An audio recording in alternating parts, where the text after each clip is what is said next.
পৃথিবীতে অনেক স্বৈরশাসক নির্মম নিষ্ঠুরভাবে তাদের শেষ পরিণতি আমরা দেখেছি, কিন্তু পৃথিবীর প্রধান বিচারপতি পলাতক থাকে, এই ধরনের ঘটনা নজিরবিহীন।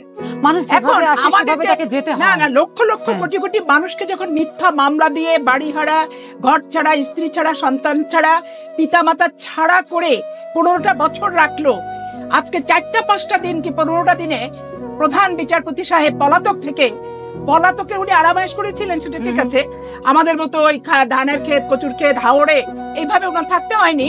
শিশির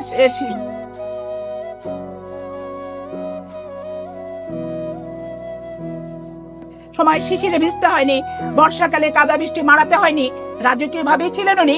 কিন্তু পলাতক জীবনটা কিরকম, আল্লাহ মহান সৃষ্টিকর্তা রাব্বুল আলামিনের কাছে আমি প্রার্থনা করি যে 10 দিনের জন্য হলেও পলাতক থেকে উনি পলাতক জীবনটা উপলব্ধি করতে কিছুটা হলেও পেরেছেন। কিন্তু মনের শয়তানি বুদ্ধিটা কিন্তু যায়নি।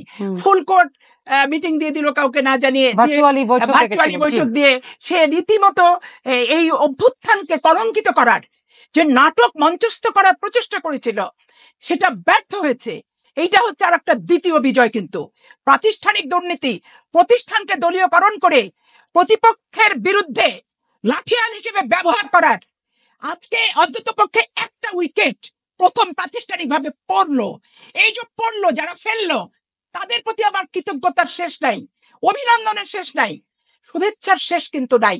কিন্তু এক উইকেটের পতন দিয়ে 50টা ওই হাইকোর্টের 50 জনের অপকর্মের বিচার কিন্তু হয়ে গেল, সেটা কিন্তু না।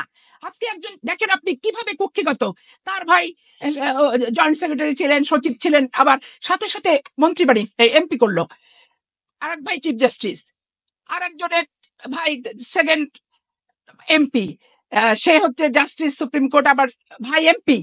তাহলে আপনি চিন্তা করেন যে শেখ হাসিনা আমাদের নিয়ন্ত্রণটা কিভাবে রাখছে, পরিবারটাকে নিয়ন্ত্রণ করে তার অপকর্মকে একবারে পরিপূর্ণভাবে তার মন মতো করার জন্য যে মানে প্রত্যক্ষ যে মানে তার পরিকল্পনাগুলো, এইটা মানে অকল্পনীয় ব্যাপার। যে বাংলাদেশের মানুষ রাজনীতির কথা বলে, সেবকের কথা বলে, সেবা করার দায়িত্বের ম্যান্ডেট পাওয়ার কথা বলে এত নিকৃষ্ট জঘন্য যে করলো, মানে সীমাহীন জঘন্য কর্মকাণ্ডে আজকে বহিঃপ্রকাশ।